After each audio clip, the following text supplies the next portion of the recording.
Et si nous avions fait fausse route depuis 60 ans? Et si donner toujours plus de place à l'État pour diriger nos vies n'était pas une bonne idée? Et si les citoyens étaient des adultes libres et responsables et non des adolescents attardés, ayant besoin d'un État maman pour les moucher et d'un État papa pour les gronder? Et si multiplier le nombre d'élus et de bureaucrates pour nous ausculter, pour nous infantiliser, pour nous piller, pour nous commander, ne nous rendait pas plus prospères ou plus généreux?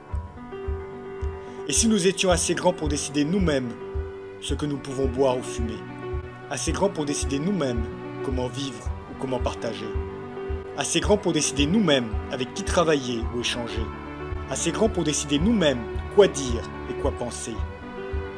Et si donner de plus en plus de ressources à l'État pour qu'il s'occupe à notre place de nos soins, de notre retraite, de notre culture, de notre logement ou de notre agriculture était une erreur? Et si les travailleurs n'avaient pas besoin d'une oligarchie syndicale subventionnée pour vivre mieux, mais simplement avaient besoin de disposer de l'intégralité du fruit de leur travail pour choisir eux-mêmes leur retraite ou leurs soins? Et si davantage d'État n'aidait pas les pauvres, mais aidait l'État? Et si la solidarité était beaucoup plus efficace et juste dans des associations libres que dans des monopoles d'État obligatoires? Et si l'entraide et la fraternité ne pouvaient exister que dans la liberté et non dans des promesses électorales?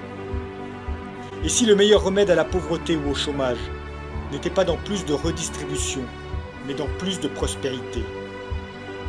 Et si la prospérité ne pouvait venir que de l'action d'individus libres et responsables, et non de la planification d'une classe politique compliquant le travail et les échanges?